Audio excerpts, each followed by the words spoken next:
Hello guys, welcome back to my new video. আর আপনারা দেখছেন ফ্লেক্সিবল ইউটিউব চ্যানেল, আর আপনাদের সাথে আমি জম্বো।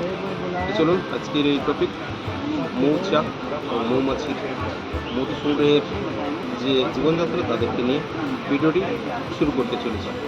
আপনার সঙ্গে থাকুন আর সম্পূর্ণ ভিডিওটি স্কিপ না করে দেখতে থাকুন।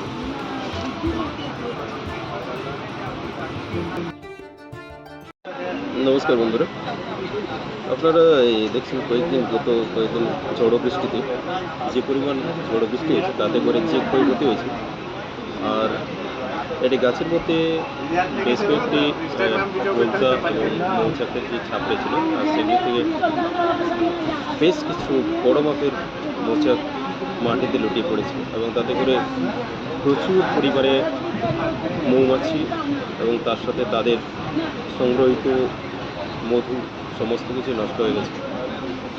তো এটা একটা প্রাকৃতিক দুর্যোগের ক্ষেত্রে হয়েছে, এটাতে কোনো মানুষ বা কোনো ধরনের জীবের কোনো হাত নেই।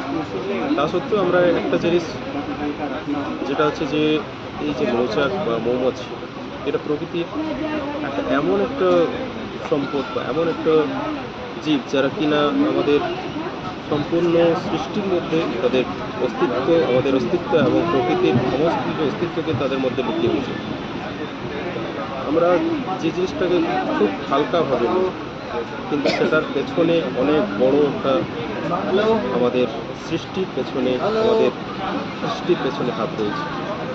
যে সমস্ত ফল বা যে সমস্ত আমরা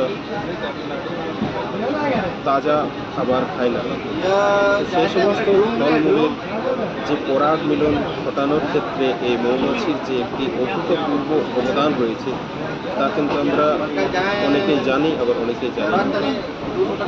এই মৌচা যারা তৈরি করে মৌমাছিরা, তো তারা তিল তিল করে প্রতিটি ফুল থেকে মধু সংগ্রহ করে একটা চাক তৈরি করে, এবং সেই চাকের মধ্যে তারা মধুকে সংগ্রহ করে। এই যে দেখছেন যে সাদা তুলে একটা চাক, সেই চাকে তারা ফোঁটা ফোঁটা করে মধু সংগ্রহ করে, আর সেই মধুগুলিকে তারা একটা সময় তাদের বাচ্চাদের খাওয়ানোর জন্য, তাদের বাচ্চা লালন পালনের জন্য ব্যবহার করে, এবং তারা যে সময়টাতে ফুলের মধু পাওয়া যায় না সেই সময়টাতে তারা সেটাকে ব্যবহার করে।